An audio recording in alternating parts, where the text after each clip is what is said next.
Speaking of craziness, this transfer window did not disappoint for the Americans. Michael Lahoud, Hey. Leeds United got Weston McKennie. It was a great video seeing him, obviously, with Tyler, the two players linked up together. It is a loan deal. There is a 30 million euro asking price at the end of the loan deal if Leeds United want him. It's pretty cool to see Jesse there, Tyler there, Brennan there, Weston, obviously, all together. It seems like it's a unique environment for the Americans.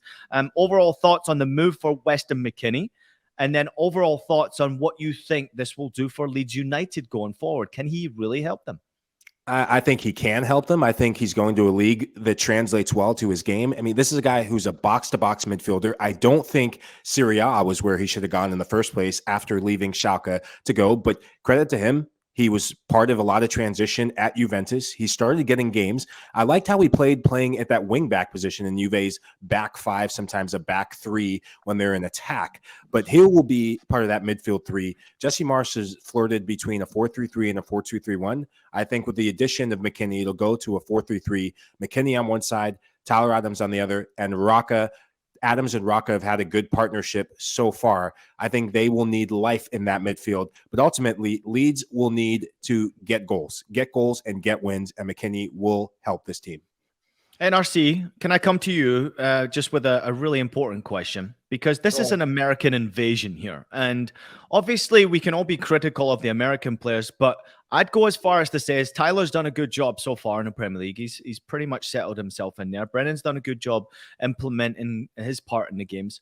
But Jesse Marsch is still struggling. They're still at the bottom of the table. I watched their FA Cup game at the weekend. I thought it was a good performance from them. Lovely goal from Jack Harrison.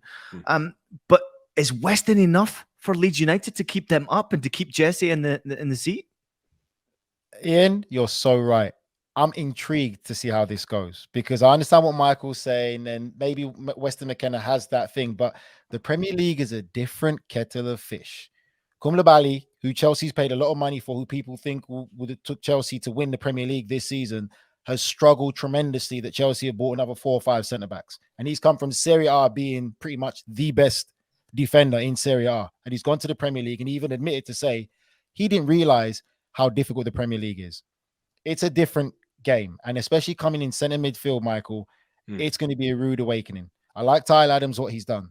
For me, like Ian said, Ian made the point which I was going to make is the same thing. Great him coming in. Leeds are not winning. It's a results business. That is one place, a difficult stadium to go and play when things are not going well. It's not going to be too long unless they start getting some results till the fans turn on Jesse Marsch. And then it makes it a complete different environment for those players and the pressure really kicks in. I'm intrigued to see how he adapts to the Premier League. And I think that it's going to be a rude awakening. He has to understand he has to hit the ground running because he's not going to a club that's comfortable, that's going to give him time to embed himself in. He's going straight in the deep end. And Leeds, let's be real, they're in a relegation battle and they need to start getting results. So I feel I'm going to sit back and watch. I'm not going to criticize him or anything like that. I think he is a great talent, but I think that he's got to understand how difficult the Premier League is going to be from Serie A. He's not going to get that time and space that he's used to. And he's going to be players in his face constantly. A lot of one-touch, two-touch player, balls around the corner. That's what it is to play in the Premier League in midfield, in centre midfield. But he's a player that doesn't like the ball at his feet that often. He wants to press and win balls in the attack. And I think that's going to translate. I think that's going to translate well in the Premier League. The Premier League is becoming a league where you press and win balls high and gets a goal. A high energy plays a part, but then there's going to be times when you play against good teams who are just as good on and off the ball, and they'll be like, okay, let him have the ball because he can't hurt us. Well, and sometimes you've seen players crumble. Ian will tell you as well, when players have the ball and they've got a lot of time and space, they give it away cheaply. I know stories of top managers who, when we've played them, top managers, I'm talking the top 1%, who said, when he has the ball, press him and close him down. When he has the ball, leave it to him. He'll give it back to us. That's a different story. And those type of situations can arise. You will get exposed in the Premier League. I agree with that, but let's look at the schedule coming up because Leeds have a favorable schedule. Remove the 2 games against United. I think they're going to struggle in those 2 games. But look who they play. They play Forest. That's a winnable game for Leeds. It's a direct. Yes, mate. It's a tough game, but it's a winnable game, manageable game. Then they play United twice. They play Everton. They play Southampton. Those are good games for Weston McKennie to come in and get his feet wet in the Premier League. I like his odds of getting a good start. That's all I'm saying. What's Leeds struggling to do, Mike? Win games. I hear that, but what I hear that. Score goals. Hey, I hear that, but when you're struggling, you need an energy lift, and this guy's going to bring the energy offensively. He makes runs out of midfields. He's not a deep lying playmaker that's going to want to dilly dally on the ball and get caught on the ball. He didn't do it at Juventus. He didn't do it in Germany. He's not going to do it in the Prem. I think his skill sets, when he's on, hopefully he will be on, will translate well. He's going in an environment where he's going to be comfortable. He's going to be welcome. He's going to feel at home. And as a player, you both know this, that makes a difference when you've gone to a new team.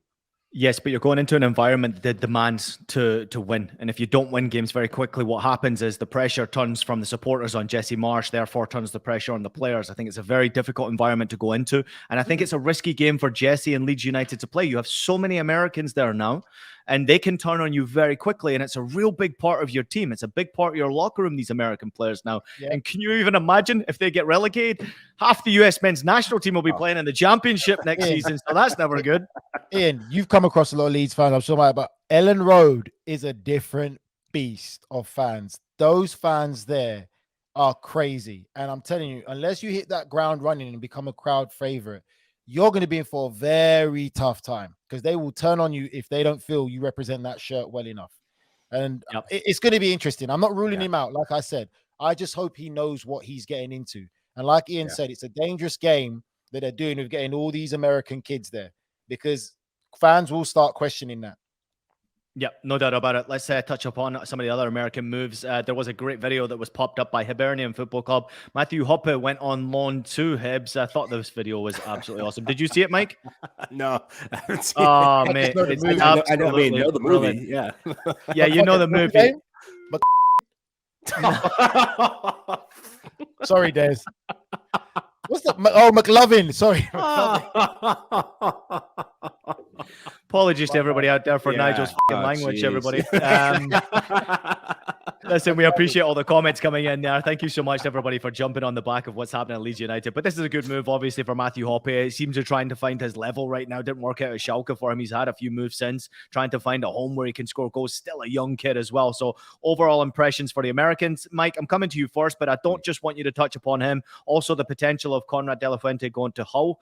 And then we must touch upon, I know he's not an American. Well, he is an American, but playing for Mexico is Araujo going to Barcelona on loan, potentially playing and starting at Barca B. Still a big move for Major League Soccer. Thoughts? Yeah, I think it's massive. You're seeing more and more Major League Soccer players plying their trade in Europe and really going for it. I think the Araujo move is very interesting because Serginho Dest, I think he's on loan to Milan.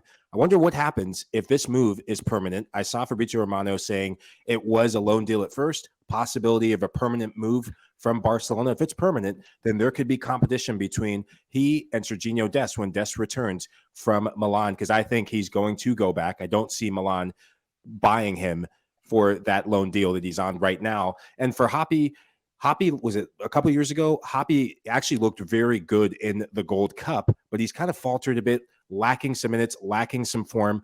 When that's happening and you want to be part of the national team fray, you got to get minutes. You got to go. New chapter for him. I like this move for him.